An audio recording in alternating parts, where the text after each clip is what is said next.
قوة الكاريزما وإتقان فن الخطابة بالإضافة للعبقرية الفكرية والرصيد المعرفي الكبير والحس الدبلوماسي وأناقة المظهر، هذه كلها صفات تميز بها المغفور له الملك الحسن الثاني، اللي كان وبشهادة جميع رؤساء العالم زعيم من طينة الكبار، واللي خلى بصمة كبيرة طيلة فترة توليه العرش. وهذا الشيء بفضل السياسة الخارجية والداخلية اللي كان كينهج، المبنية على روح الانفتاح والتقدم والتقريب بين وجهات النظر في جميع الخلافات، بالإضافة لتكريس روح التضامن والوحدة بين الشعوب. لكن للأسف فين ما كتوجد نقطة ضوء ضروري تلقى نقط من الظلام والشر كيتربصوا بها. هذا هو الواقع اللي كان كيعيشه المغفور له الحسن الثاني، خصوصا من عند أقرب الجيران، وكنخص بالذكر رئيس الجزائر محمد بوخروبة المعروف باسم الهواري بومدين.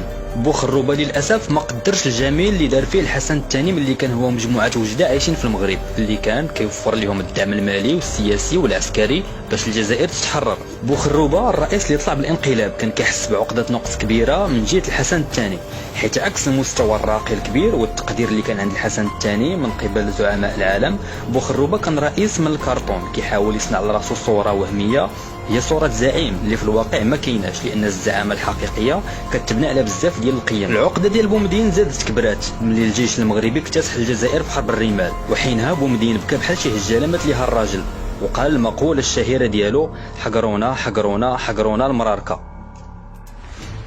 ربما قالها في اندفاع قوية، قال حقرونا حقرونا حقرونا. العقدة ديال بومدين مع الحسن الثاني مازال ما سالاتش، واللي زاد كرسها هما الناس اللي في المحيط ديالو.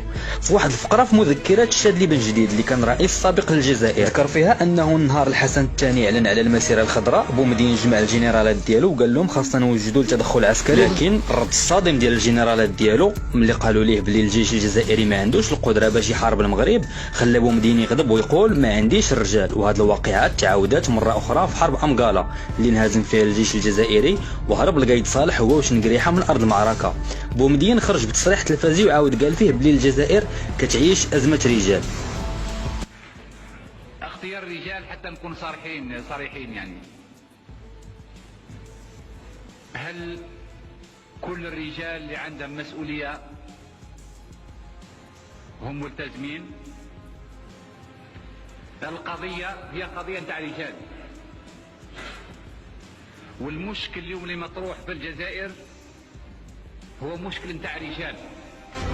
هاد المعطيات اللي ذكرنا كتنضاف لها امور اخرى، وهي تحالف بومدين وجمال عبد الناصر من اجل اسقاط الانظمه الملكيه باش ينشروا المد الشيوعي السوفيتي، بالاضافه لاستغلال الرعاع الشيوعيين لمبدا دعم الشعوب المضطهده باش يزرعوا التقسيم والتشرذم ويقسموا الدول.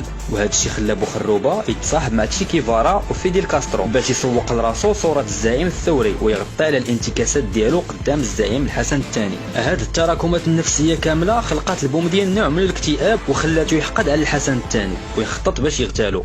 محاولات الاغتيال ما كانتش سهله بسبب البروتوكول الملكي الصارم في التنقل ولقوه المخابرات المغربيه اللي كانت متغلغله في وسط الاجهزه الامنيه الجزائريه. هادشي علاش بوخروبة قرر ان هاد العمليه خاص تبقى سريه ما بين مجموعه صغيره من العناصر اللي غادي تخطط لها. وعلى هذا الاساس تعقد اجتماع في قصر المراديه بالجزائر باش يخططوا للعمليه، وتم اقتراح 3 ديال الاسماء ديال القاتلين ماجورين. وقع الاختيار في الاخير على اخطر واحد فيهم، الاسم ديالو راميريس سانشيز الملقب بكارلوس الثعلب.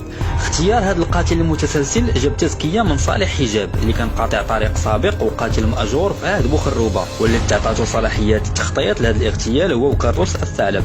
هذا الثنائي اللي ما كانش ساهل وسبق ليهم نفذوا اغتيالات كثيره، خصوصا كارلوس اللي كان ارهابي فنزويلي ونفذ بزاف ديال الهجمات في اوروبا واقترف مجازر كبيره في افريقيا وامريكا اللاتينيه، لدرجه انه كان الارهابي الاكثر شهره قبل ظهور اسامه بن لادن. هذا المجرم سبق نفذ سنه 1975 عمليه اختطاف طائره كتحمل وزراء النفط اللي كانوا في اجتماع في منظمه الاوبك، ونزل بالطائره في الجزائر اللي رفضت انها تسلموا لانتربول.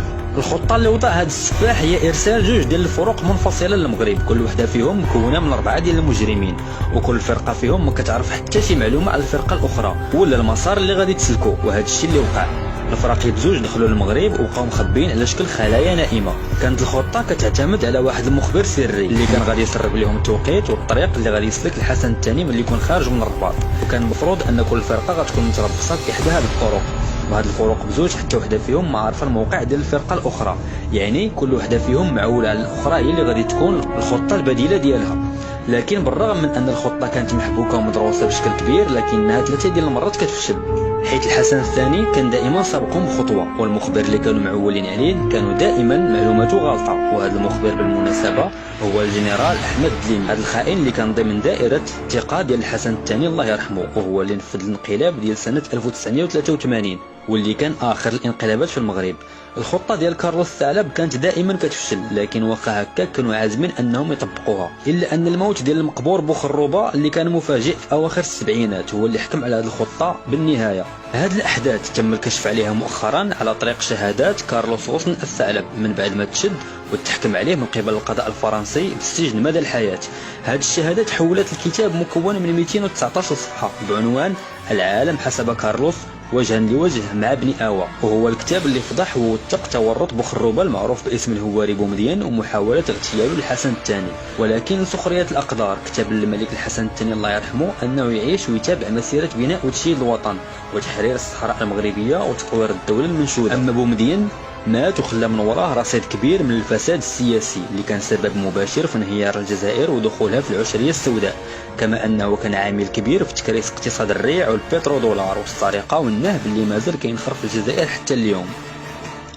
وفي النهاية الملوك كيبقاو ملوك والانقلابيين كيبقاو انقلابيين، والحتمية التاريخية كتعكس لكل واحد القيمة ديالو.